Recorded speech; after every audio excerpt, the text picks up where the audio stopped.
Okay, so now I want to start to clean this up. I've got one more major kind of thing to do on here, but I'm going to do a lot of cleanup. So my cleanup, first off, let's grab my little skeleton that's sitting right here. Let's take that and we're going to put that into a group, Control G, and I will call that skeleton group. Great. Okay. The freeform deformers, okay, you can see them all here, the lattices, I'm going to group those, and I'm going to call this group Do Not Touch. Do not, oh. Remember, your job is to protect the animators from themselves, so I make these little things called Do Not Touch group. I should give it another name like, I don't know, something really innocuous like number 3 or something like that, so that animators don't find it. They usually will leave something like that alone. Then what have I got? I've got some eyelids and eyes, and I missed, where's the other eye? Over here. And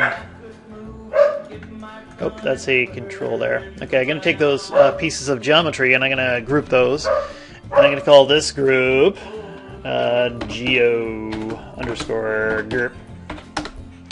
Okay, great. And what else we got to organize? These controllers. There's a God controller, there's an eye controller, and there's an eye interest. These two can be parented with God control, and God should have a group. Control G, and I'll just call this control_group. Great. So I got all these parts. Okay, now right now if I move the group around, nothing really happens. You can see something happening with the eye because it's trying to follow the eye interest. Okay, if I go in and I grab this control group here, or not the control group, the God control, grab the joint here, and I'm going to go into constraint, I'm going to do a parent constraint.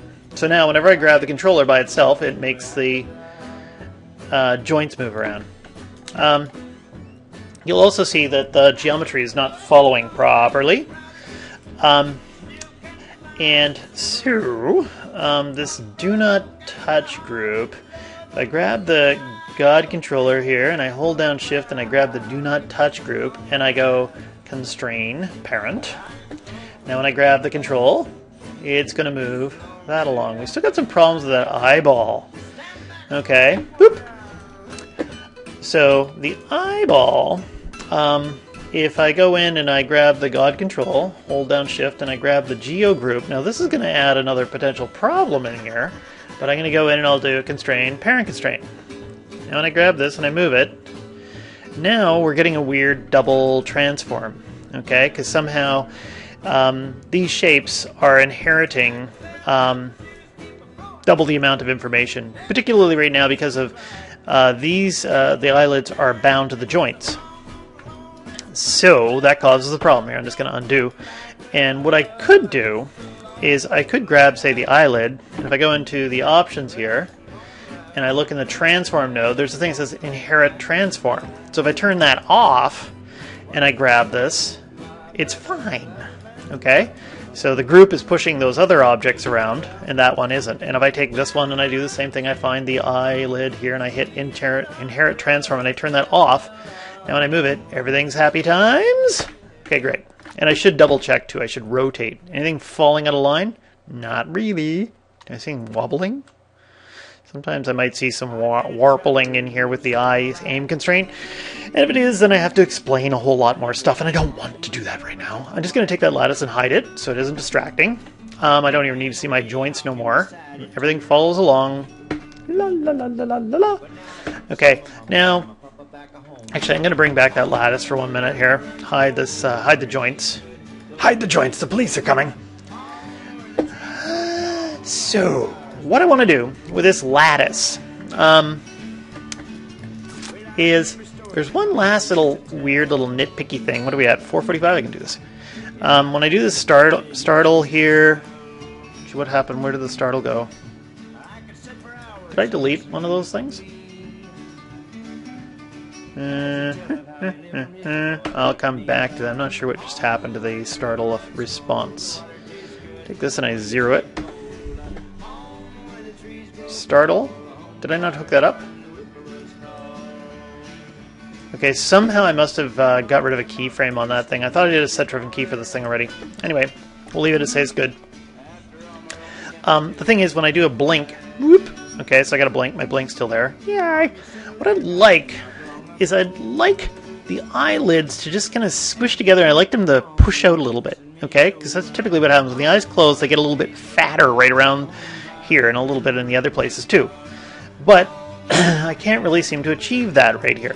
So what I'm going to do is let's get this thing back to its default position for the blink. So if I did something like I grabbed a piece of geometry and let's see, how am I going to do this? What if I take the lattice and I move it? So lattice, can't do it that way. I'm just going to do it quick. First we got to get to the bind pose. So if I grab the piece of geometry and I go modify, and in modify evaluate nodes, oh, that's not what I'm looking for. I'm looking for skeleton. Where the hell did I move this? Skin. And where did they move this? Go to bind pose. That was my bind pose. They were kind of almost closed, right? And if I grab the lattice, so I grab this one and I grab the base and I move them off like this, you'll see they no longer affect this object. I'm going to take this thing and I'm going to make a... Actually, I should do one other thing too. I should make note. That was zeroed out in the Z. Okay, great. And so now if I move this over here, take this thing and I make a quick duplicate. The duplicate is locked. I'm just going to grab it, right click, and I'll unlock, and I can move it wherever I want. I'll just grab the move tool. Actually, what the hell? Eyelid, that's the good one. There's the new one. Okay, great. Whoop. Here, I'm just going to move this over here. For some reason, the move tool disappeared when I did that, so I'm just going to move that over here. And I take these, I take this, and I take the base, and I bring them back. 0. Okay. Maybe in the order of doing things, I should have done this earlier on. But I'm just going to take this, and let's get rid of the set-driven key, get rid of everything else. I'll push this over here so you can kind of see what I'm doing.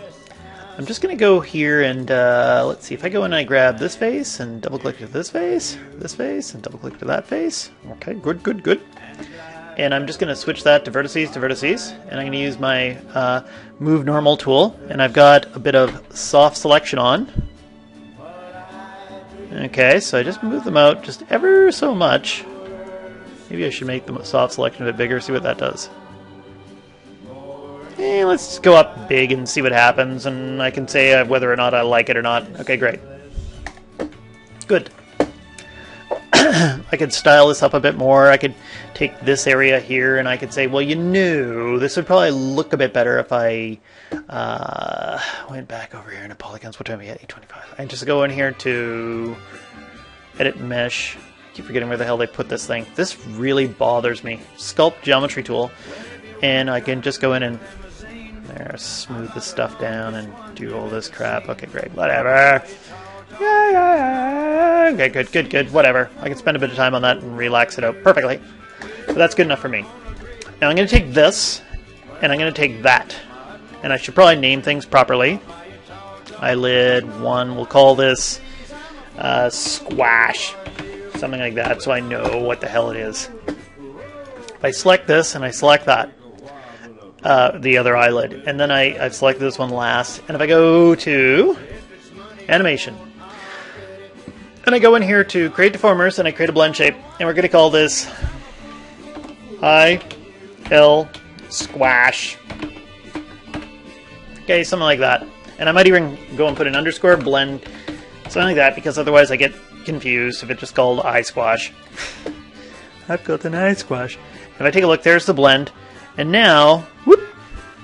Oh crap, it's not going to inherit the deformations. Well, what the hell? Okay, well what's going on now is, you see when I go and I make the blend shape, so I make these things squish, it's not inheriting it correctly. That's because there's a deformation order problem. If I look over here, we got EyeLidSquash. This one's being calculated last. So after all of the skin clusters and everything like that, the deformations here, the lattice, it's being calculated afterwards. I want this thing to be calculated before. So I want to be calculated before the skin cluster even. Okay, and this is a hidden little ninja trick. If you right click and you go to inputs, and under inputs you go down to all inputs, and I bring this over, la la la la, you can see the blend shape right here. If I middle click, I can move it below the skin cluster. Okay, let's see what that does now. Let's get rid of that thing. EyeSquash. Whoop. So now I've got a little extra thing to play with, and now when I take a look and I go and I get my blink, whoop, blink, and I go whoop down like this, and I do something like that, then I can go in, and if I grabbed this EyeSquash blend and I brought that up a little bit, I can make the eyes look like they're puffing out a little bit, just to crash into each other a little bit. Okay, that's cool, but what the hell do I do with that? Well, what I can do is I can go into Animate, Set-Driven Key, go into Set, and I can go back here and I can grab this controller and we'll hit Load Driver. Okay, and for Blink, I'm just going to go and find the blink, and I'm going to find that one spot that I really like, just before they touch. Okay, so it touches like right around there. We'll say right there. Okay, 6.3. Okay, and I'm going to grab that new blend shape I made, Animation Editor's blend shape, and if I look, I made it, and I see it's good to name things. Select, and I go Load Driven, put it here, put the EyeSquash there, and right now it's off, it's 0. Okay, yeah, it's off. And if I go in and I hit Key, now the blend shape has a set-driven key on it, great. If I go in here and I grab the eye control, and I go blink, and I go just a bit further down, like say there, and then I go to the squash itself, and I can do this a couple different ways. I can grab it here or here. I can grab this little thing and go, make it just go out a bit. Not too much, just enough that makes me happy, happy, happy. Hit Key. Let's take a look at this. I'm going to hide my lattice. And if I grab my little controller, let's take a look at the blink now. So the blink, when I go whoop, okay, it puffs out a little bit. And I can make something really creative on here. I could even style it or something like that. And I can go back and I can still work on this. If I say, okay, it's too crunchy over here, remember that I can go in and grab my, is this one here, my Sculpt Geometry tool? Yay, and I can sculpt it here. And you might even see it. Make this bigger. Okay, you're seeing that I can kind of blend it in here and make it all nice and happy times. And I can do that over here too. And there it is. That's it. I've got crazy eyes. Just like, here, I hide that. This thing here I can hide. Doesn't matter where that thing is. Okay, and I can move this around, grab the controller, and I got my blink, blink. Got my startle. Boop, boop, boop. Okay, got everything I need. And I'm going to call that done. I've still got to do the other side, but I'm not going to do that in another video because that would be really boring to watch. And so, anything else? Oh, one other thing maybe. Hypergraph. All these groups, one last piece of organization, grab all the groups and group them. And call this Master Group. Done. And that's it.